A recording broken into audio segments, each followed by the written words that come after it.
Welcome back to episode 7 of the Everything Padel podcast. I'm your host, Ewan, and I'm joined, as always, by Jake Bewley. Welcome back, ladies and gentlemen. I hope you're all well. I am looking forward to this podcast. Last episode, we gave away this paddle racket. We asked you guys to subscribe and leave a question in the comments below. And we got tons of questions. Loads, right? Yeah. Massive. I'm almost a little bit annoyed at our old audience because Yeah. we ask for questions every single week on this podcast. We get like 1-2 questions. Suddenly, as soon as the racket's involved, how many do we get? What? It's loading. Yeah, 200? 200 nearly. Yeah. Something like that. But in this episode, we're going to reveal who won the giveaway. So one of you guys that left a question is going to win this signed Marta Ortega racket. 219 comments. 219 questions. I want that every single week. Yeah. This episode, I Yeah. want 219. Oh, so not happy. Yeah. But we'll reveal at the end of this episode who has won this racket. So stay tuned for then. We'll also, in this episode, we're going to answer a lot of the questions. But Jake, I think you've got some questions for me first. Yes. Yeah. So a lot of people in those questions and have been asking me in person all about you, how you started, what's your journey, everything about Everything Padel, right? Yeah. So I think this is a good topic and I'm excited to talk about it today.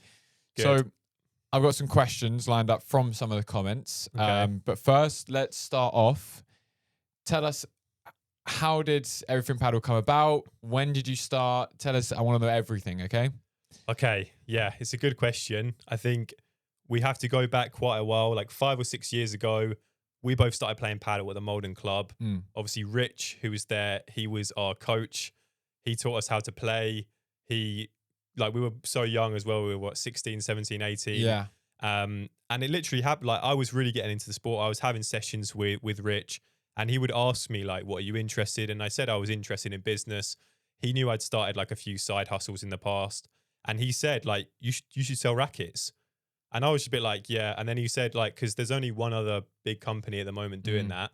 And he had various contacts through Loads, Padel. right? Yeah, he had loads of contacts. And I remember he literally just gave me a contact for Knox, one of the biggest paddle brands. Yeah. And I remember literally being in history class, doing my A-levels, and I had a call with Knox. So I left history, called Knox, and they were like, right, yeah, Rich has put in contact. Apparently you want to do this. That's cool. So like, I think Rich just gassed me up. They're literally talking to like a 17-year-old. Yeah. Who Doing knows his nothing. A-levels, yeah. Knows nothing about business. Like, I took business A-level, but knew nothing about it at all. And they're like, do you want to be a distributor for Knox, or do you want to have multiple brands in a store? So I was just like, I don't even know what I'd want to do here. Yeah. And I remember asking Rich, and Rich was like, yeah, it's tricky. It's up to you. Like, he didn't even point me. He just said. So I was like, sounds better to have multiple brands and not just be Knox. Yeah. Because I thought, like, I like Knox, but I thought multiple brands sounds better. Yeah. So I said to them, I want multiple brands. They were like, cool. And then we set it up, and then it was basically setting up Everything Padel. Yeah. I had no idea what I was doing. I was obsessed with like getting the right name, the logo, the slogan, because that's all you know at business A-level. You know nothing about actual business. Yeah, literally. The most important thing is I've got to get the logo right. Otherwise the business is screwed, right? Yeah. So yeah, we didn't have to put too much money into it initially, because it was like buying maybe 10 or 15 rackets from Knox, and then going to the local Malden club and saying, I've got all these rackets now. People try them. Obviously, we were fairly popular at the club because we were young, we're good players. So people often, it was quite easy to sell to them and come to them. And then it literally just went from there. That seems to be like the big thing that I always send people to you for, is because you allow people to go and demo. And that seems like thing when you were starting, like to let people use the rackets and then try them and then potentially buy one like that. That was massive, right? Yeah. I remember like one of my competitors at the time, I don't think he was too happy because we was in a similar area. There was so small competition back then. Yeah. And I remember him literally saying, he's a 17-year-old that knows nothing and he's selling rackets at the back of his car. Now, at the time, this really offended me and I was so annoyed. Looking back, he's absolutely right. I knew literally nothing and I was literally selling them out the back of my car. So I can see why that probably annoyed him. But yeah, it's motivation, isn't it? Yeah. At the time, I was like, he was right though, yeah. So yeah, literally went from there, and then COVID hit, which was kind of like a blessing in disguise, because then I had no choice but to kind of, I had so much time, and at that point I didn't really understand like what work was, what like a working day was. So at the time I thought I was working hard, maybe doing like an hour a day or something like that in the afternoon. And then COVID hit, and one day I remember literally just working all day, and I was like, oh, so this is what they mean when they're like hard work, right? Yeah. And then set up the website, started doing it online, set up the social media, and yeah, it's literally just progressively over the years just got bigger and bigger. Yeah. Incredible journey, mate, and super impressive. I think you get a lot of recognition, which is well deserved. And yeah, like congrats to you, mate. Let's look at some questions. Yeah. Got some questions here. So Ewan, you're running a YouTube channel, hosting a podcast, managing an online store, give paddle lessons, train and compete. And you've also got another YouTube channel, right? The Everything Padel matches. Yeah. So I know that's not doing great right now. Yeah. And that's another question, actually. That's another question. Yeah. But how do you juggle that? Once UCP wants to know. Okay. Yeah, it's a good question. It is tricky to juggle all of it. You're getting an editor, right? You're looking. That's one of the main things at the moment. Like I'm talking to a few guys. It's looking quite positive for one person. Amazing. Because like, let's just say, for example, last week I released this video where we did a video with Palap, like training the kick smash and playing a game. But that took me like 2 days to edit. Yeah. So I was really happy with it. But then I was speaking to a few guys that I know that give me some advice on business. They were like, you just need to delegate that to someone else. Like, you can't be spending 2 days of your working week editing a YouTube video. Yeah. Like, you need to be driving the business forward. So sure. I have been able to delegate more. I would say, to be fair, like, I don't do sessions right now.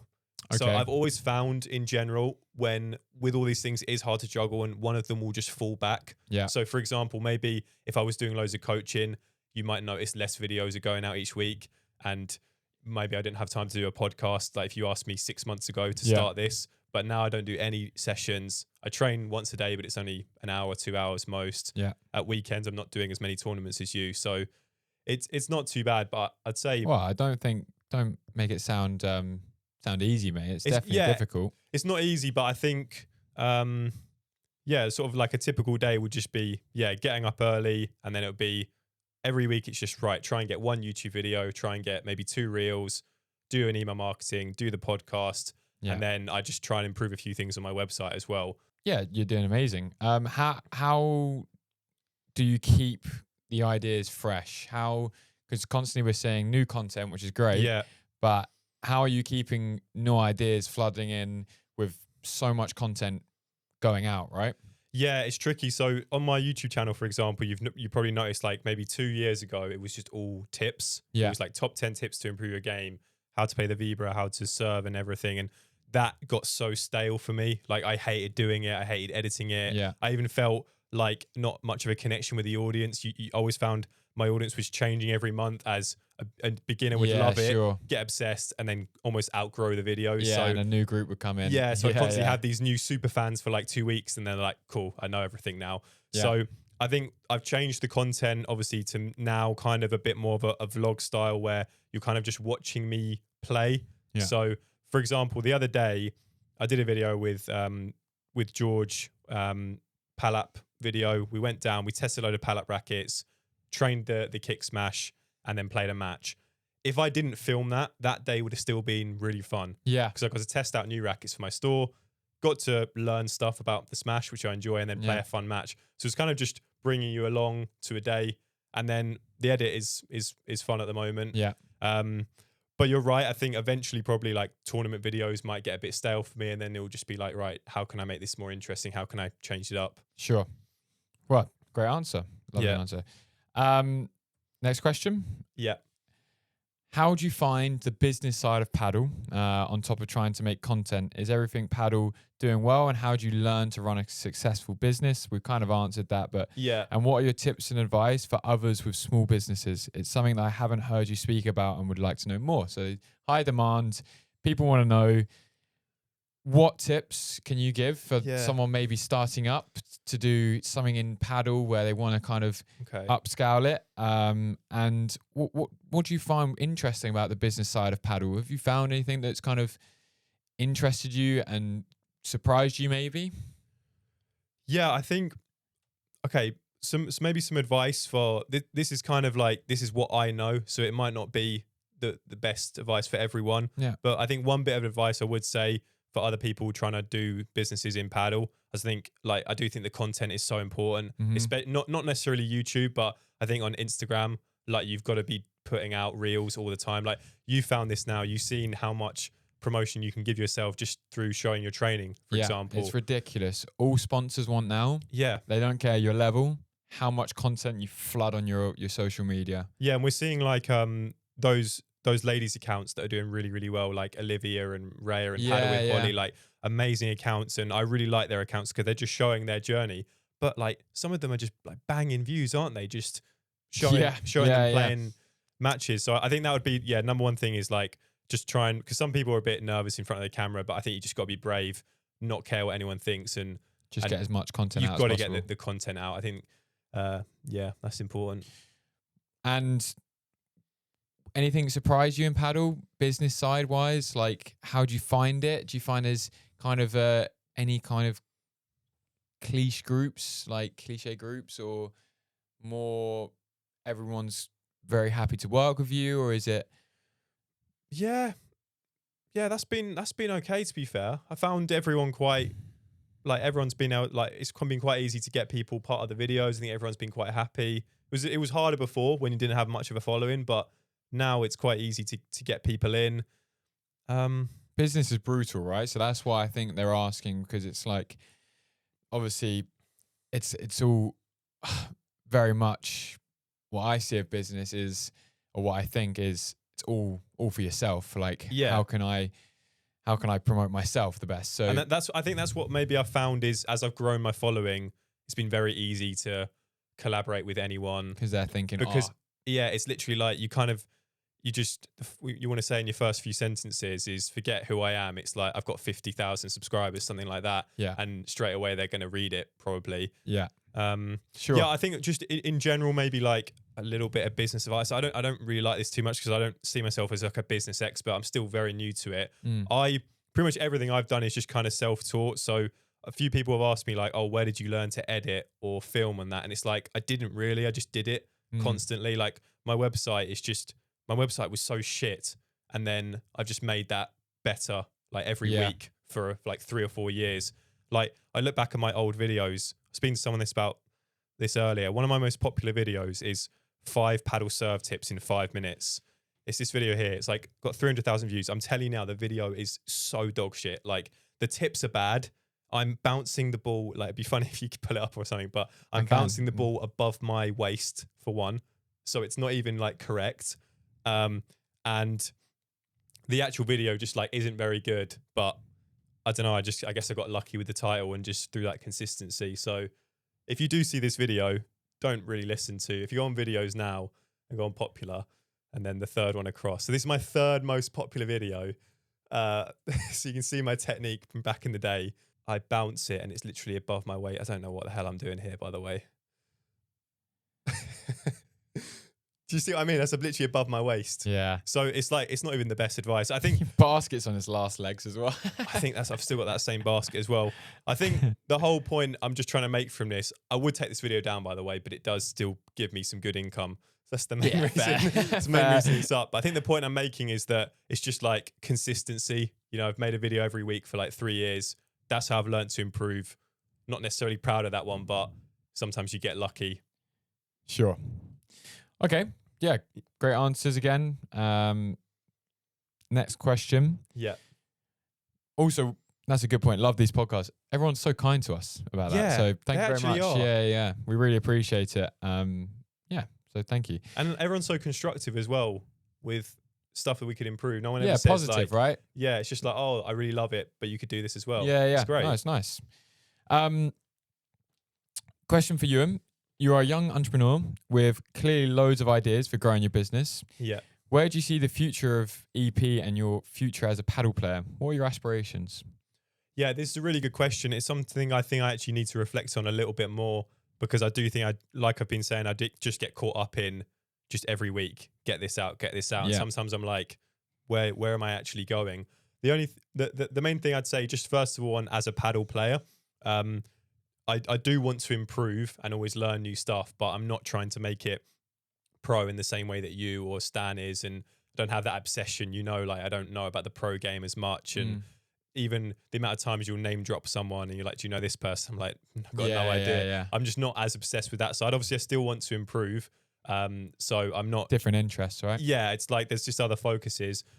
Future of Everything Paddle, I think the store is like doing really well and it's growing every month. Like our record sales was March again, so amazing. It's like each month it is doing better. I still think the probably the biggest future, if I really had to predict, would probably be more on the content side of things, like on the YouTube channel, because I just think as paddle gets bigger and bigger and more mainstream, there's just going to be like millions of players after videos and there might be, I could almost see maybe like a 3-4 month just like craze period maybe in the next year or so, where everyone just wants to get as much paddle content as possible. Yeah. And you might see on my channel like a massive boom for a little bit before it kind of calms down again. Yeah. No, it's really good. It leads us on to the next question. Not this one. Here we go. Would you have your own?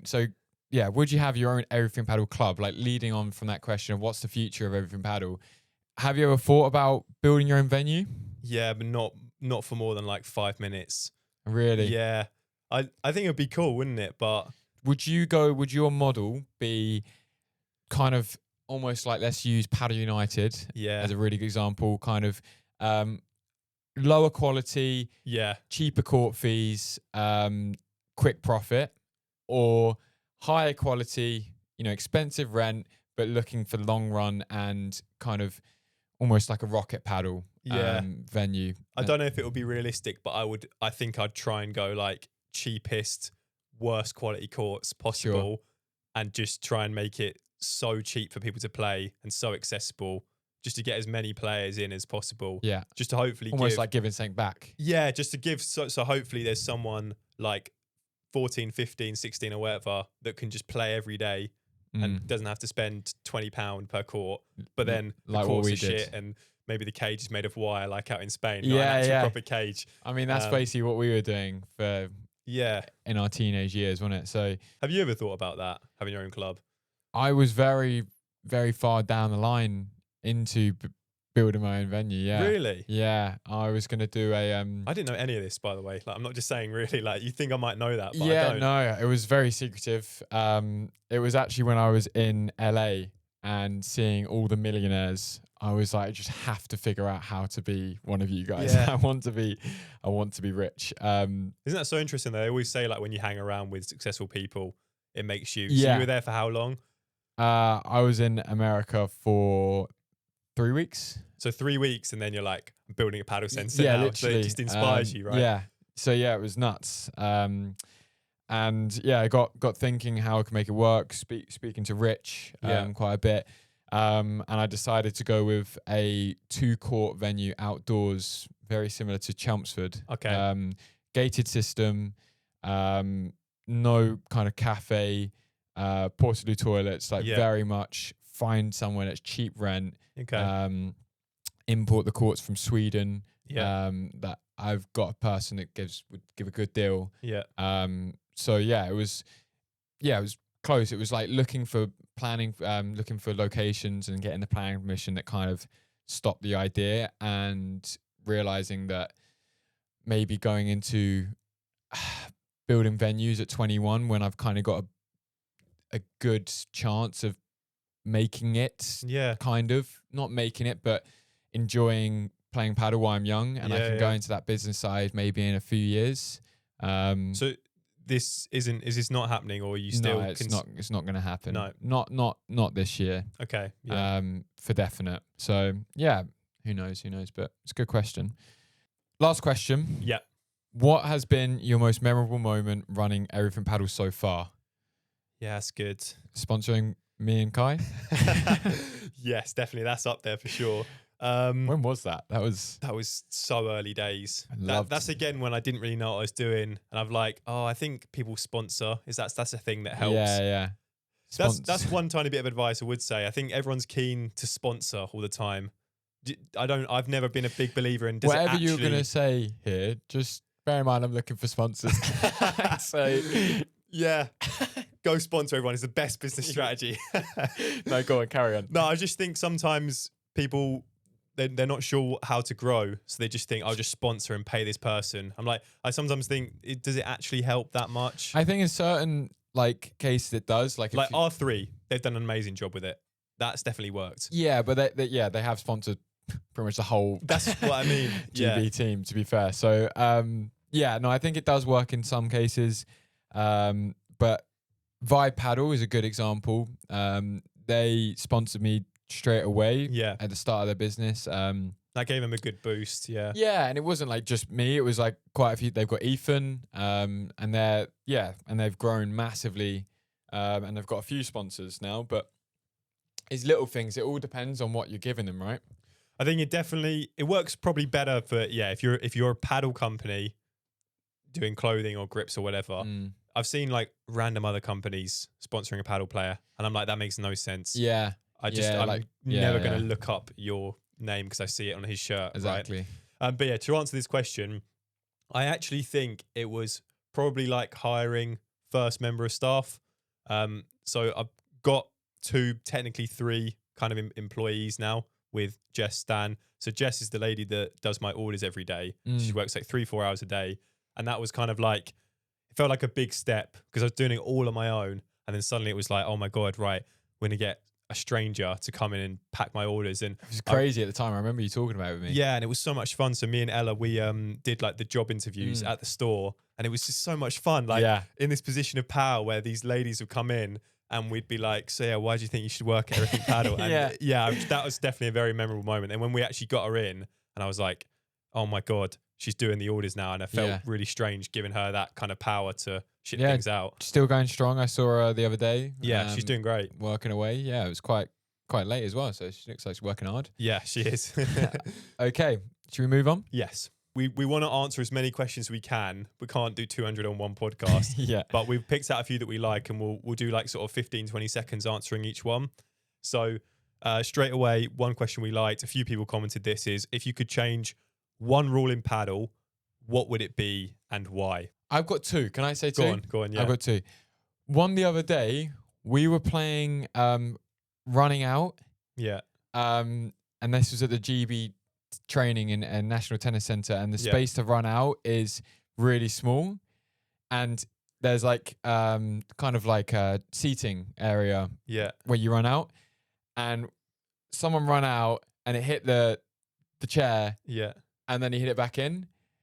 Imagine you could run at like smash. Yeah. And it can bounce once and then you can get it back. Oh my God. So it makes it so much easier. Yeah. How much more fun would that be? That would be so much fun. Yeah. Like you can let it bounce and then. I thought for a minute you were going to say, imagine if we could put objects outside and the ball could bounce off it. I was imagining like trampolines outside flying up. No, that's a good idea. Yeah. My other one was to change the surfaces. Yes. So to make it more interesting, have like maybe a clay and that makes it super fast. Have a grass, makes it slower.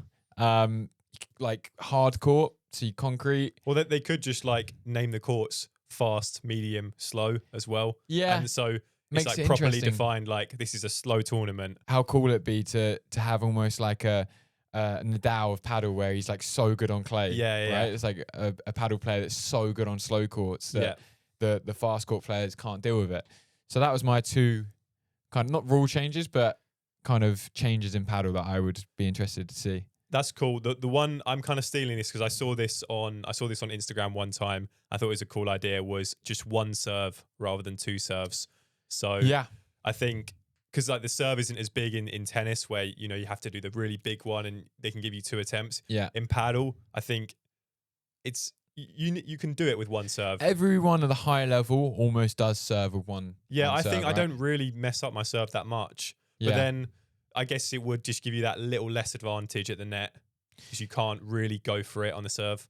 But it is quite like with these faster courts, so easy to hold at the moment because it's so fast. Right. Like So you actually think it needs to be more evened out? I think so. Yeah, that's why I like the idea. I think it's so fast that just like you can volley well, and you can if you lob, you can smash really well. It's not like if you're receiving serve and the serve's easy, you're gonna easily be able to go up in the point. It's still very tough at the back. Yeah, 100%. And we saw it at that tournament we was talking about last episode in Bristol. Yeah. Like it was so easy for those pro players to hold serve. Yeah. Like that's basically it, and it went to a tiebreak.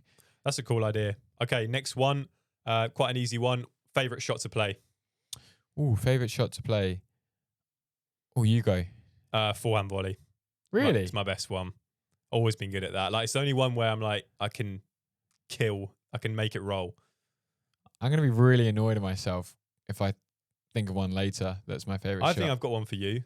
Backhand volley. I was thinking that. I like my backhand volley. I've always thought your forehand's probably more dangerous because it's forehand. Yeah. But I think you're better.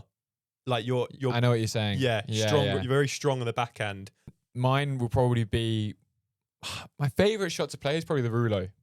Really? Yeah, I just think it's nice when it like goes into the cage and wins the point. Yeah. Yeah, that's cool. It's cool. If your paddle partner was a clone of yourself, what would be your biggest strength as a duo and your biggest weakness? Okay, I'll say biggest strength would be consistency. That would be a horrible pair to play. Very boring to play against, for just sure. Two nudges. Just two nudges. Yeah. Oh, it'd be like a dream for me. Though. I love it. Just knowing your partner's not going to miss. Biggest weakness would just be like, just I guess killing the point, maybe just finishing it off. Yeah. Yeah. I think. But that also could be my biggest strength at the same time. Just keeping that rally going forever. I mean, you're a coach's dream right now. It's just like keeping the ball in. Mine would probably be my aggressive movement, maybe as a pair, would work well together, knowing what shots can be played where and moving together at the same time. I think that will work well. It's probably one of my strong points is my movement. Okay. I'd say my weakness is maybe mentally would be a bit fragile. No one to blame. Yeah, literally. In tournaments, maybe we crumble under pressure a little bit. But it would be hilarious. I wish it was possible. Just seeing like people not be able to blame their partner. Just looking at themselves like, it's me. Yeah. It's a funny question, yeah. Okay, that's a good question. I've got who has been your favorite paddle coach that you've trained with, or someone that you just had a very, very good session with?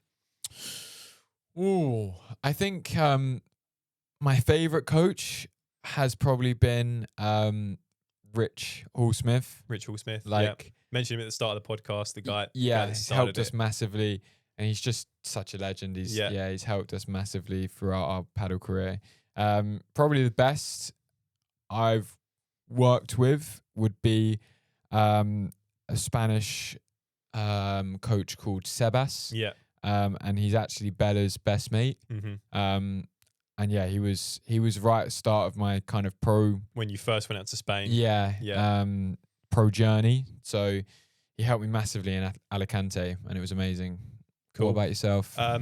Favorite coach would be Hugo Cases, who I did a session with a few months back. It was to, again, test out pallet rackets. One thing I really liked about him, first of all, he's super, super nice guy. Like Stan was there as well. Stan really liked him. And he just tweaked loads of things about certain shots. He wasn't necessarily saying this is the perfect exact way to play it. He would kind of just look at my shots and then say, right, now try this, now try that.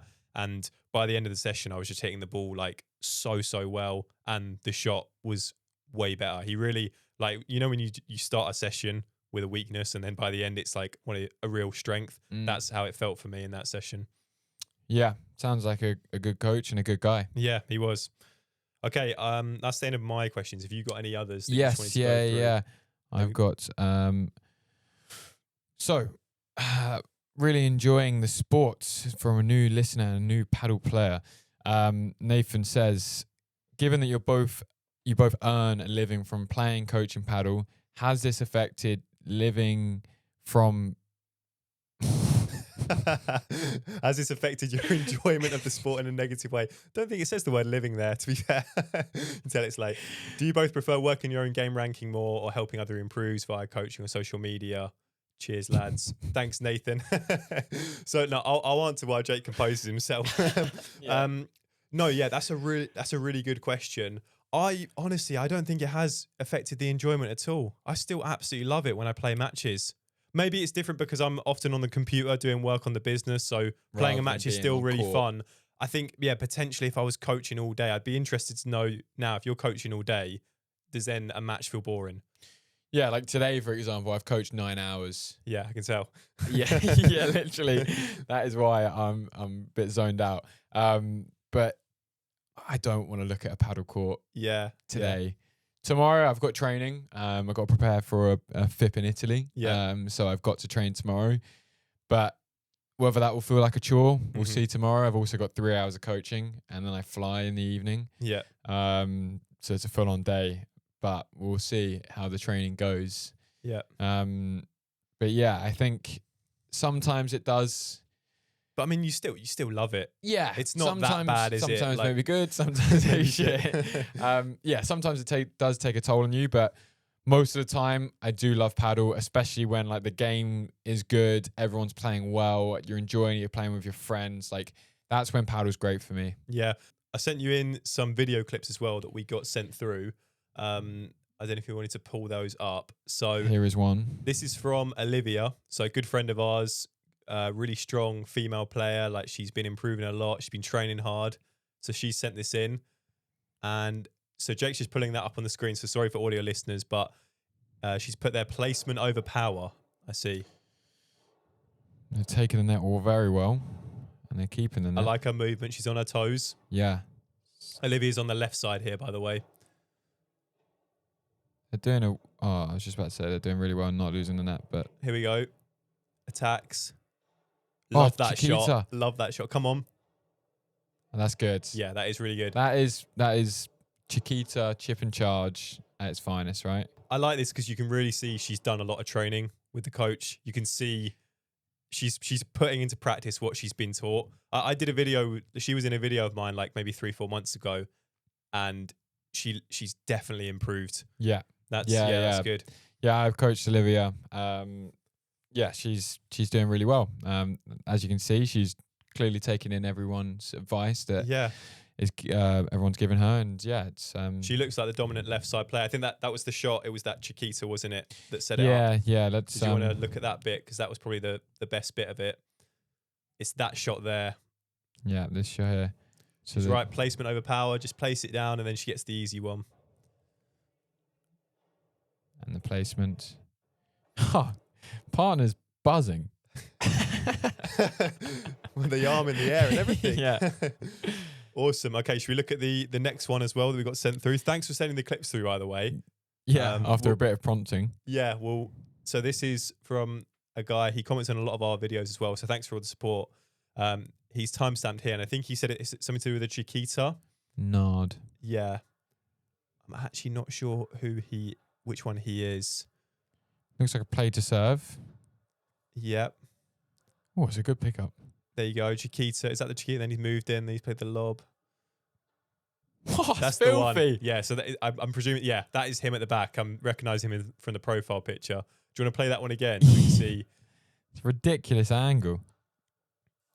It's actually the ball bounces a lot, so his timing's good there. Awesome. Yeah, nice, Nard. I like both of those clips because they've both shown placement and playing slow, not just a big smash. Yeah. The angle's Good, nice. Good paddle players there. Yeah. Really good. Awesome. So make sure to keep sending all of your clips through to us. We're trying to react to maybe 2 each episode. Don't want to do too many because obviously there are people listening to this on Spotify. It's not really fair on them to do a whole episode of us going, oh, this looks good, and they can't hear us. So Jake's just leaving a comment on the video there. Yeah. Great work. That's nice. Awesome stuff. This is the exciting part of the podcast now. I've literally forgotten. Thank you for reminding me. I was about to wrap up then. Yeah, I'm glad We're you going to didn't. reveal the giveaway winner. So yeah, we went through and we randomly chose a winner from this. So and congratulations to Ethan Todd. Ethan Todd, what a Yeah. legend. Yeah, so Ethan will reply to your comment here. Hopefully he'll see this. Hopefully he'll see this video and he'll reply back on YouTube. We'll get details for you. but we will be sending you the Adidas CrossFit Lite. So congratulations, Ethan. Signed by Marta Ortega. Unbelievable. So would you play with that racket now? Yeah, I like light rackets with control. No, I mean, I would definitely use a racket, lovely racket, but it's signed by Marta Ortega. Oh, I see what you're saying. Like, do you hang it? Do you no, I think you can use it. What happens if it rubs off? Yeah, I don't know. I think it's a cool flex though. Yeah, true. Is your racket signed? yeah. I think every time he wins a point, he should just point. Just point to it like that. You both could take one particular skill or shot from the other person to have in your own game. What would it be and why? Okay, I would take Jake Smash. Really? Yeah. Is that because yours is just so shit? Yes, basically. Smash, genuinely, my Smash has got better, but I would just take yours. It's easy. It would take my game up a level. Yeah. You can smash True. from behind the white line, you know what I mean? I can't do that. I think I would take your Vibra. Really? Yeah. Why are we both like acting like... Well, it's so consistent. Yeah. It's It's like, probably one of my best shots, yeah. I mean, both are, like I said earlier, both our games aren't really that exciting, are they? Like, you just don't miss, and I just kind of get the ball in as well. I'd say yours is a bit more exciting. I thought you would take my movement. Yeah. Maybe, can I take your height? Is that allowed? That's what I was also thinking. Yeah, don't worry, I won't be taking your height. Yeah. Great question. I like that. It is a good question. I think we'll have to think a bit more about I haven't seen you play in a while, to be fair. Yeah, we need to have like a good competitive game, I think, and then we can discuss it on the pod. Yeah. Okay, awesome. Right, we are finished now for sure. Thanks so much for watching this episode of Everything Padel podcast, and we will see you in the next one. Adios. Oh, I don't know. Didn't like that. I'm sorry. That was good, mate. Well done. Yeah, nice stuff.